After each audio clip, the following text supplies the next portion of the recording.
Started, so we're prompt. The goal today is to get through the presentation and leave plenty of room at the very end for questions and answers. We'll likely wrap up well before the scheduled allotment of time.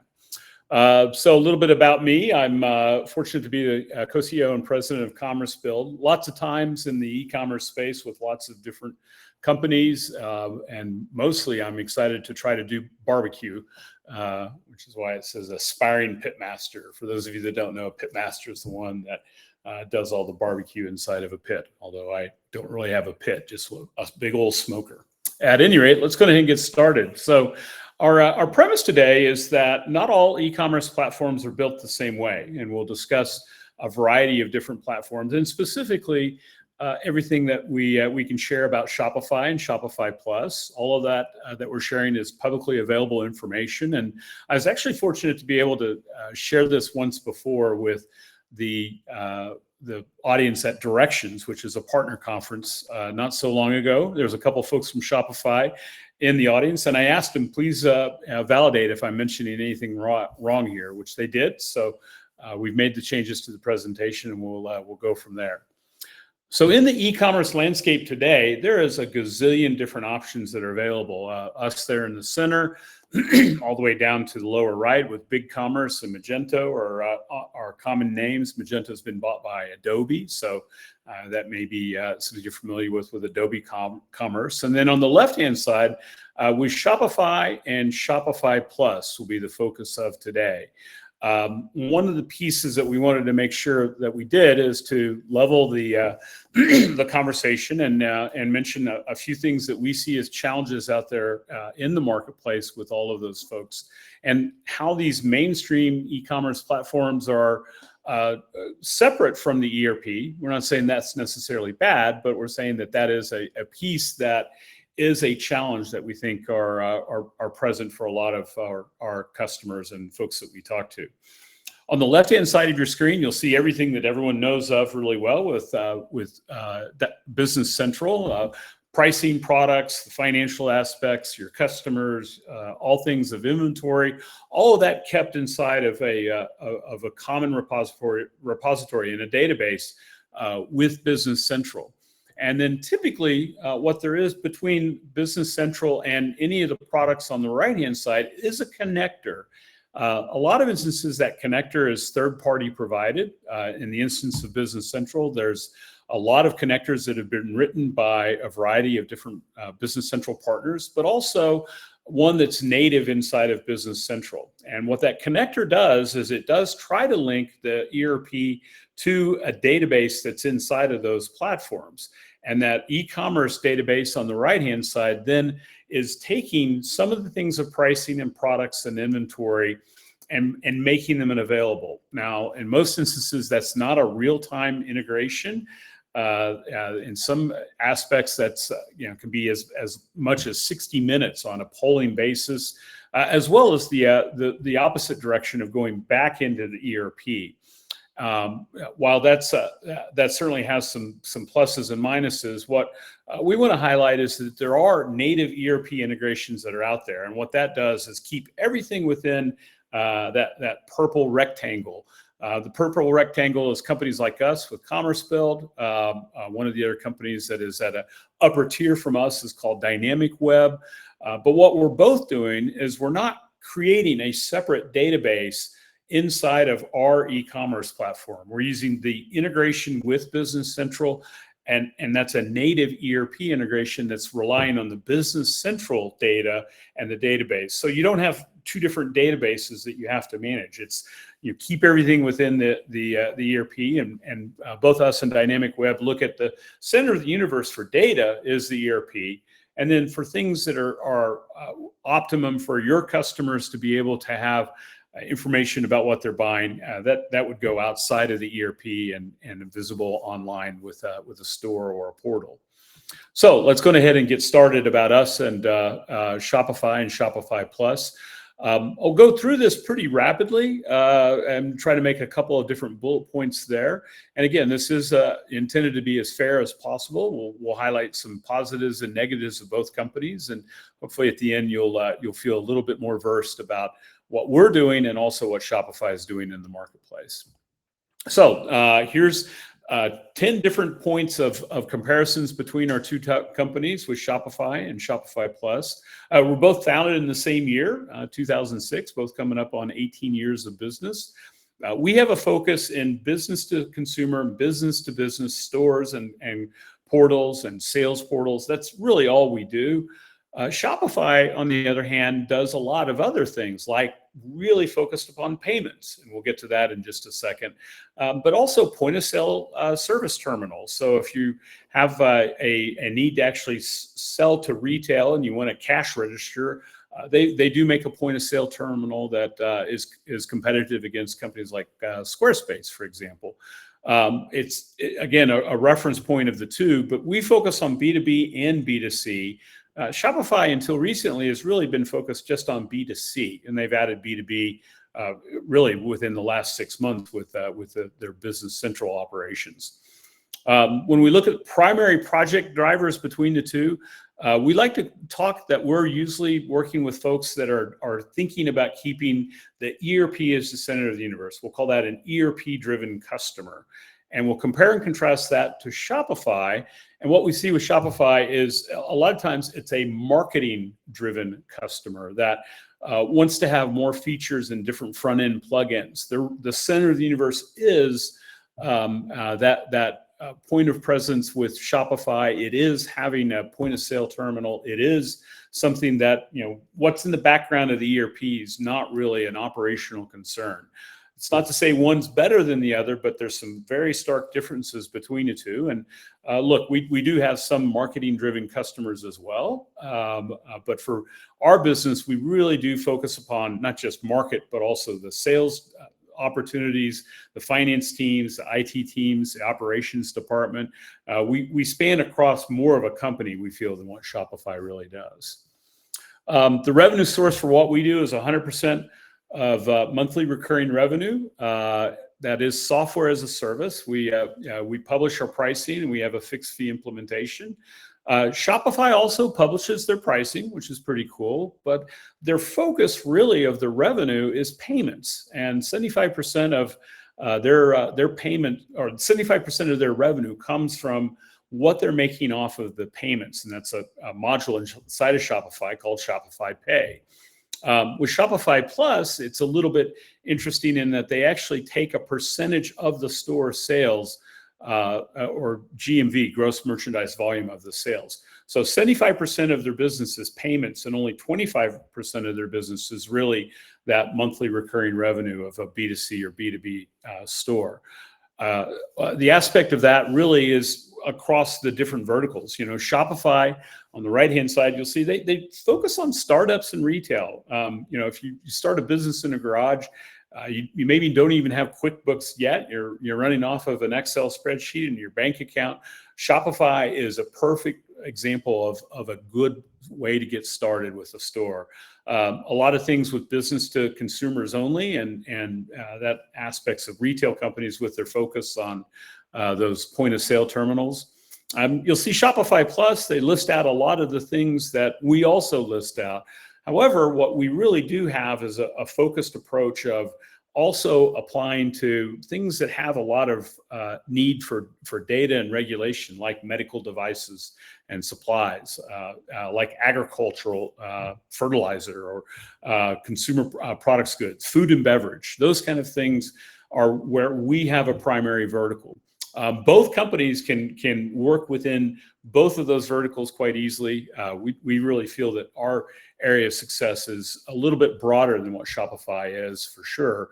And then even with what Shopify Plus is, to be honest with you, we're a little less likely to be in fashion and apparel, where it's super important to have an Instagram and TikTok feed. That's not something that our customers have asked us for. Moving onward about the implementations, we do a fixed fee with a starter site of things. Sorry for the typo there of saying Sage 300 and X3. That's two of the other e-commerce platforms that we do. But in addition to that, we with a fixed fee, we try to get people live within 60 to 90 days. A simple store or a sales portal, we can be actually alive in 1 day. With Shopify, you can also be live very, very quickly. But with Shopify Plus, there's typically an agency involved, and they're going to have a price that's typically double what we have to get to market inside of using Shopify Plus for that B2B or complex B2C scenario. Number 6 is how many paid apps are needed, and that's something that we also find that we're proud of. Is there's not a lot of other things that you need to add that cost money with us. Of course, you can add things like a CRM or maybe a marketing platform, but natively to be able to use our product and check out for customers to go online and buy things, there's not an additional paid app that's needed. Shopify Plus will usually require 25 or more different apps that are needed to really provide that buying experience. So lots of third-party pieces that Shopify uses. In some instances, that variety maybe is valuable. It just does depend a lot on your business model, but that is a big, big difference between the two. As we mentioned before on that one slide of the integration, we're a native integration into Business Central, and Shopify is a native connector inside of Business Central, but it does have some limitations, and we'll let them share with some of what they are. There's actually a presentation last week at DynamicsCon, so that if you're interested in that, I'll be happy to send you those slides and share with you those differences of what are challenging for Shopify to do. We both have a very similar SLA for uptime. We both do software releases. Shopify does a major software release every 6 months, much like Microsoft, but they do minor releases on a continuous basis. We have releases every 2 weeks. We're trying to shove a few more things into the feature roadmap of what we're building, but it's not to reference that one is better than the other. When it comes to a go-to-market perspective, we are 100% partner-centric with an ERP focus. We really do want to make sure that we're complementary to the investment you've made in the ERP. Shopify Plus in particular, but also Shopify in general, is usually marketing focused. And so they're going to have an involvement of an agency or involvement of a marketing consultant. Those are things that maybe for some of you may be valuable, but in a center of the universe for us, it is that ERP is the center of the universe that we like to look at and think about. And then finally, from a support perspective, look, we both offer 24-hour a day, 7 days a week support. We both have global teams. We happen to start in New Zealand and go all the way over to Dubai. These are our own employees. They're all super efficient at not just commercebuild, but actually knowing things about Business Central. And the way that we like to say is, if there's a problem with your store, even if it isn't commercebuild, it may be a payment integration. It may be a challenge with your shipment provider. We like to take first call and be that troubleshooter so that there's no finger pointing that goes on. I will compare that to Shopify and Shopify Plus. In contacting their support team, there are instances where you're not really getting somebody that's going to know the ins and outs of an ERP, and maybe even the ins and outs of some of those additional paid apps that you need. That is, compare and contrast to us, where our focus is that space inside of the ERP that we're super proud to be in. This is just a real quick blurb that I thought was important to put in. With Shopify's app, this is inside of a secret key that needed to be associated with that connector. This came out with the last release of Business Central, and there was a need to change that secret key to have a new password, and it was an error in the aspect of how Shopify was connecting the market. Look, Shopify made a decision along with Microsoft of two really big companies working together. It is a partnership between the two of them, but with that, there's sometimes some pieces where there's a little bit of a disconnect of two very large organizations working together. Our whole bread and butter is that ERP-driven e-commerce experience. So we focus a little bit less upon just having the connector inside of there. We're inside of AppSource, of course, but we're looking really at that tight integration, and this aspect of a secret key not working absolutely would not ever happen with commercebuild. A couple of other things that are known limitations of what Shopify is doing. It doesn't support a multi-unit of measure very easily. It also doesn't support multi-warehouse very easily. And a lot of times you just have a singular warehouse, that's fine. But multi-warehouses, particularly where you're maybe shipping from two different warehouses to fulfill an order, that is an area that they have acknowledged they don't quite have built out completely. The synchronization between Shopify and Business Central sometimes is a challenge with refunds. Sometimes a challenge with credit memos and really that AR record that Shopify has, that not quite as robust as what we find with Business Central and commercebuild. The aspect of available stock usually doesn't account for what is actually maybe on a purchase order. So you can have the available balance of inventory that is in a warehouse, but if you have items that are on purchase order, or maybe you have items that are already on a sales order, you may want to have that information available to an inside customer representative, or maybe even a larger customer. I won't keep reading through some of these things. Again, if you'd like more information here, we'll be happy to share this with you. This is directly from a Shopify presentation last week from Dynamics Cons. A couple of pros and cons about Shopify, and this is that base level Shopify. Look, it is super simple to get started. No need for coding, no need for a developer. If you do have a brick and mortar point of sale, it integrates directly in there, so there's not a third party that's there. That's pretty cool. There is a big marketplace, and really, as a novice, you can start at $29 and go up to $300. This is for business to consumer only.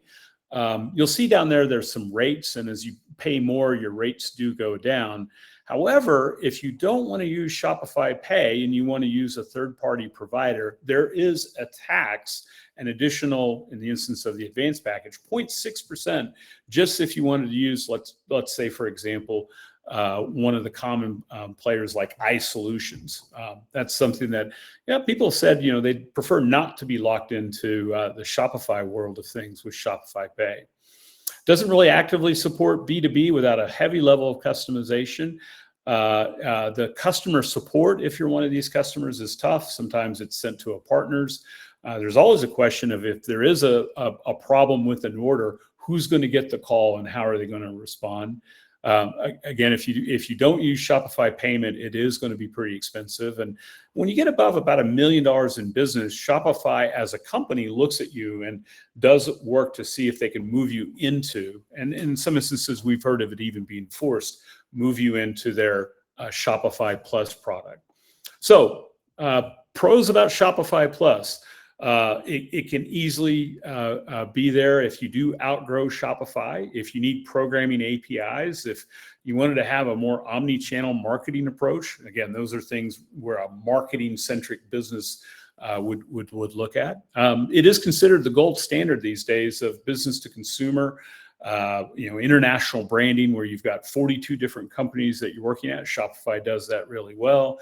The point of sale is significant, and they do have a way of integrating with through those APIs to social marketing. That's an area of focus they've had, of being able to connect to TikTok and make sales there. That word headless comes up occasionally. That's a fancy way of saying how there's a way to decouple pieces of that buying experience, not for a customer, but how things operate for a company. And Shopify Plus allows that. They are taking a chunk of the revenue. What Shopify starts at is $2,300 on a 3-year agreement per month. And if you're only signing a 1-year agreement, it's $2,500 a month. Well, what happens if you're selling to consumers and you get above $600,000 in revenue per month?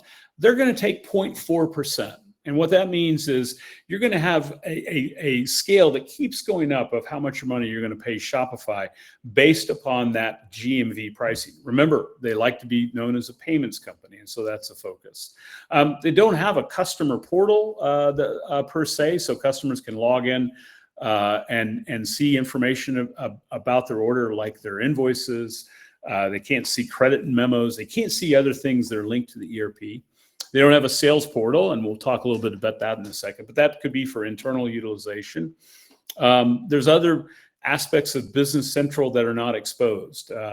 So things that are native inside of Shopify, like payments, like shipping, like tax, oftentimes those are not actually something that you can integrate well and have a separate product for doing that within Business Central. There's a lot of agency involvement that's there. It is an aspect of and sometimes a realm of how people are looking at how to have the aspect of running the business correctly. I take away from the ERP side of things, but it is to say that in our world, Business Central and partners are the center of the universe.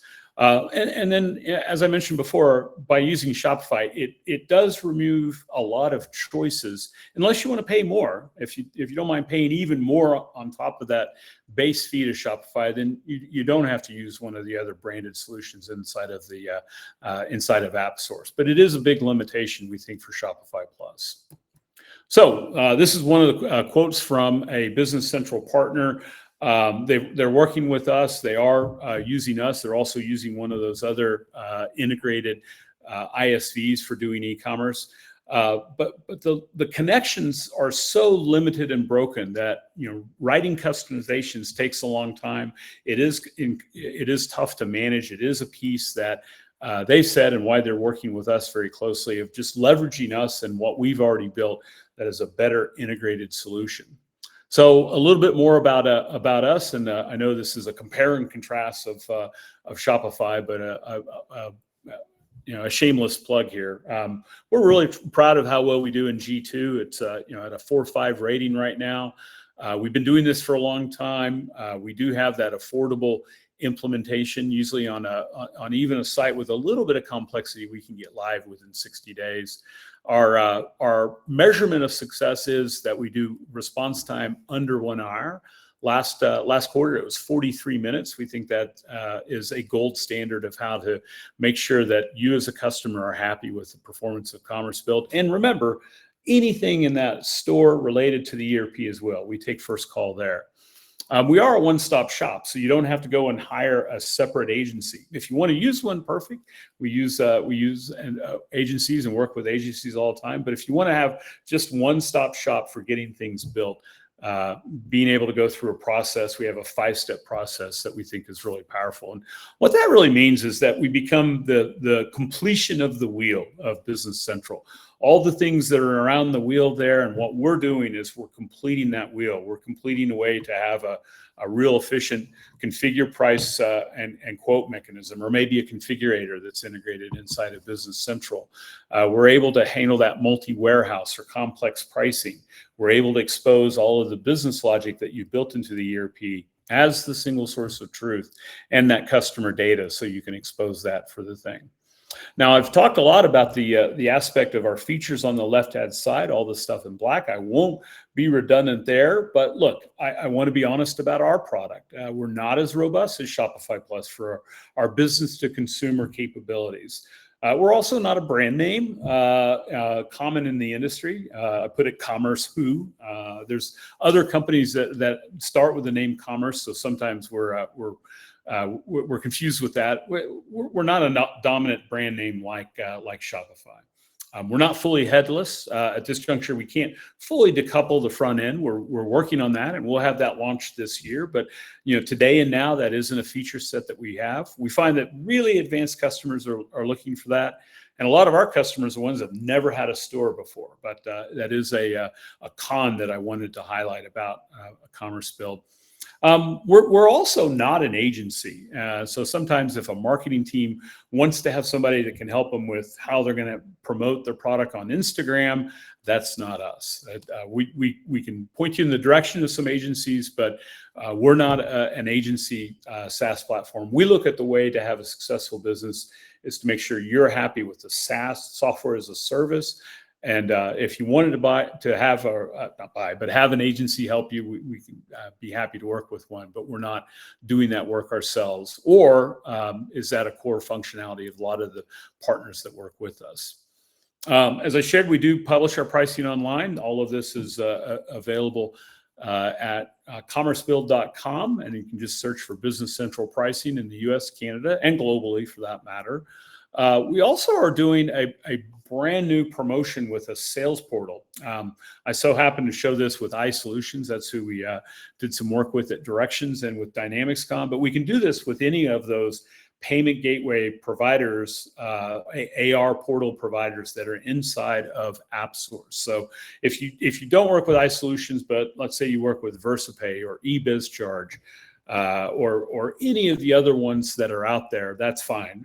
You can replace that iSolutions logo with what you're using today and get the value of everything that our portal is able to do for a customer service rep or a customer that knows exactly what they want. They don't need a picture. They don't need a complex description. They just need to enter the order via a SKU or maybe typing in 2 or 3 words to describe a product, and what it'll do is pop up and give that opportunity to make the buy. We call it a one-click buy.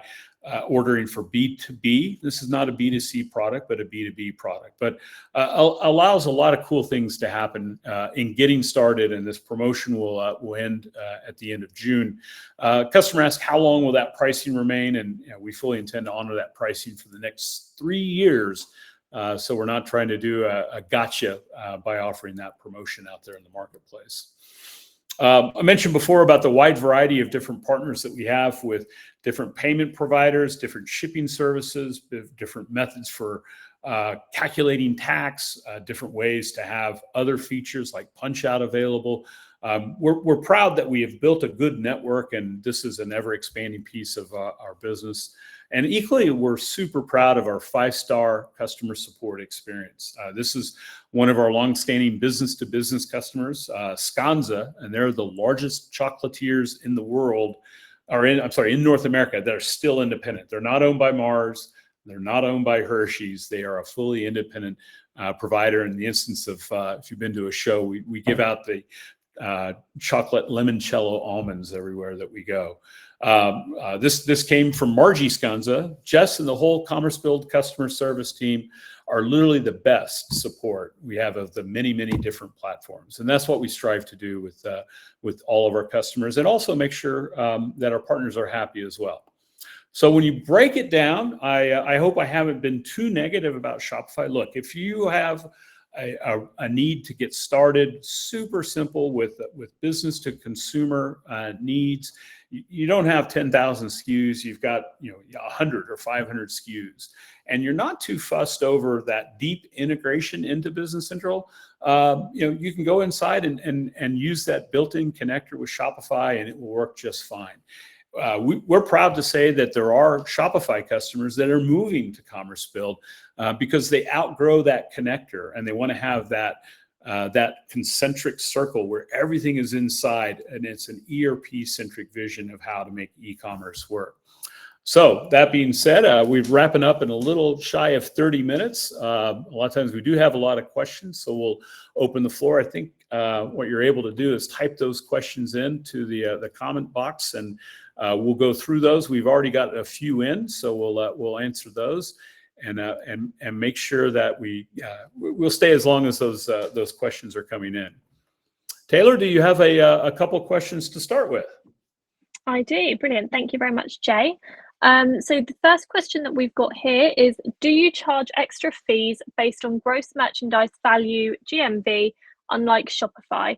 Wouldn't businesses with high sales or costly products face significant fees if they use Shopify?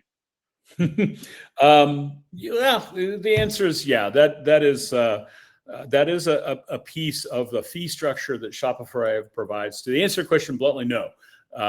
We think in terms of a flat fee, a fixed fee that is per month. As a matter of fact, we don't require a 3-year or a 1-year contract. We want to have people have leverage to make sure that we're doing a good job maintaining their software as a service for e-commerce. We don't, nor will we ever charge a GMV model. Unlike Shopify. Shopify actually just raised the rates recently, and there was a pretty big haboo about that. You can Google search that if you'd like to learn more. Look, if you're Kylie Cosmetics, that was one of those earlier slides about Shopify Plus. If you're Kylie Cosmetics, that 0.4% transactional cost really, to be honest with you, is just part of your cost of sale. Same as part of your cost of sale is TikTok marketing or LinkedIn marketing. It is an aspect of how you would go to market. And so depending upon your business, that's great. If you're a wholesaler or a distributor where margins are tight, we think we're a great alternative to that, taking a percentage of your sales. Thank you for that. Great, thanks. Thank you, Jay. We've got another one here for Business Central clients that have modified base pricing or other areas of the system. Any concerns on supporting that during the integration process?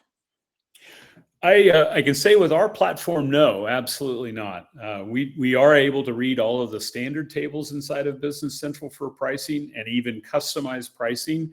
Our specialty has been in that B2B arena where there's complex pricing that are involved. And as long as the data is inside of Business Central, that's the key thing. If you have it in an Excel spreadsheet, that's not going to help us. But if your pricing and the structure of how that pricing is applied across all of your customers, it may be just one customer has that one aspect of special pricing. That is a specialty that we're able to do. And look, we'd love for you to download AppSource. It's not fully self-provisioning. But we'll get an alert when you do, and we can walk you through and actually show you how your pricing would be represented inside of our platform. And by the way, that's without customization. That's something that after we've logged in, we'll have all the pricing come to commercebuild, and we'd be able to show you in that initial demo what that pricing structure would look like. That's a great question. Thank you for that. Perfect. Thanks, Jay. Next question is it true that most e-commerce stores require additional plugins from the Shopify marketplace? It is true. I pulled that information about Shopify Plus requiring 25. That was from a Shopify partner that was talking about the value and the benefits of that. I'd encourage you to Google search that. And I do know of Shopify stores that do not require a single plugin. So it's not accurate to say that every store requires a plugin. But what we see, even with those simple Shopify stores, for $300 a month or even $29 a month, there are oftentimes a lot of different plugins that are needed in order to have the store work. I won't go into all the detail there, but some simple things, like just a calculation of shipping. Sometimes that requires a third-party plugin that is paid in order to calculate shipping, and let alone be able to write that information into Business Central. That's a piece that for us doesn't require any. You could probably get a store live without any, but boy, if you have some complexity, you're going to need to buy some apps inside of their marketplace. Which, it's kind of like Apple and what they've done with the iPhone. It's a great marketplace, but Apple gets a slice of all of that paid business that we all give to different apps for CNBC or whatever. Shopify is the same. They're making money off that as well. Great, thank you, Jay. Next question we've got here is, with over 10,000 SKUs, would I need to manually input all of my products, images, and descriptions into Shopify, even if I already have them in Business Central? Sounds like a time-consuming and challenging task. I can't speak for every implementation of Shopify, but I do know of a customer that had challenges with that. They did have to start over and bulk enter a lot of things with pictures into Shopify. With us, that's not the case. With both products, look, it's 2024, so the aspect of how many pictures you have and what you're trying to do with those pictures, what you're trying to do with the quantity per SKU, both companies don't limit what is possible there. From what we're told is that because we're doing that in a bulk fashion, a lot of times we're able to simplify that task quite a bit. I think that proof would be in the pudding of what we're able to get out of Business Central, and we're happy to show that to you live if that's interesting. If you just download from App Store, our app, and we can then show you what you'd be able to see with the pictures inside of Business Central coming to us. Great, thank you. And it looks like we've just got two more questions. How would a price change if Business Central how would a price change in Business Central reflect if I'm using Shopify or commercebuild? With us, that pricing change is replicated and it's done immediately. The minute that change is made inside of Business Central for pricing, but also for inventory, also for maybe a SKU change or a product description change, all of that information is because we are a native integration, is in real time brought to commercebuild. With Shopify, there are some limitations. There are instances where sometimes a pricing may not make it to the store, and there's a need to push that. In other instances, there are areas where that connector that is by Microsoft and by Shopify doesn't quite have that power because it is not really an integration into Business Central that is thinking upon how to do complex pricing changes and make sure that they're available in real time. That's not to say that you're going to have to manually enter it. It may take a while. It may take a pull request from Shopify in order to get that information into Shopify. It will work. Again, it's 2024, so I don't want to portray it's going to be a terrible experience, but a core value and benefit that our customers have seen is that the ability to get real-time pricing, real-time inventory, real-time product information, warehouse information, and customer information all to commercebuild is a core feature that we have, and that's at any one of those platforms. You don't have to go to the enterprise package to get that. That starts with that sales portal on special for $300 per month. Great, thanks, Jay. And then it just looks like one final question here. Can you customize Shopify to fit specific needs? Is it flexible for modifications? Yeah, Shopify is very flexible with Shopify Plus, and even with Shopify, there's an ability if someone wants to go in and do some real hardcore coding, peel back what is going on with Shopify. The answer is yes. You can easily modify a lot of things with Shopify. I hope I didn't portray that wasn't the case. What Shopify doesn't do is the modifications maybe from Business Central and replicated to Shopify. That isn't part of the core functionality that's out there today. If not that connector from Microsoft, you would need to have a partner do a lot of serious coding to make an ERP and Shopify, Business Central and Shopify really connect together. But to answer the question, look, you can do a lot of things with Shopify as a product. And if you're a marketing-centric company, if you're just starting out, maybe you don't even have Business Central live. Look, Shopify is a great product. They're not the 800-pound gorilla, with almost $2 billion in revenue. Because it isn't something that is as tough to use. It's easy to get started. Important to note that out of that revenue, 1.4 billion is in payments, meaning the money that is made as a payment processing company, and that's an area that is for their business. So not to be disparaging about it, but we're proud that we're not taking a percentage of that fee. We want to make sure those dollars stay in the pockets of our customers so they can build their business. That's great. Thank you very much, Jay. I don't see any other questions coming through to the chat. So yeah, I think that's all we've got for Q&A. Awesome. Well, if you'd like to visit with me, I won't be a sales guy and be too over the top about what we do or who we are. Feel free to scan that QR code. If you'd like to send me an email, either jay@commercebuild.com or jnewman@commercebuild.com. They both get to me, or give me a call. I'd be happy to help out. And look, even if there's an evaluation of maybe 6 months or a year out of getting into e-commerce, to get into a portal for customers to use, or maybe your internal CSRs to use, so you don't have to train somebody in Business Central, feel free to reach out to us. We'd be happy to help, and we're sure appreciative of your time today. As promised, we're a little bit ahead of time, but those were great questions, and also an opportunity to share more about our company, and hopefully give you a little bit more about Shopify as well. Thanks, everybody.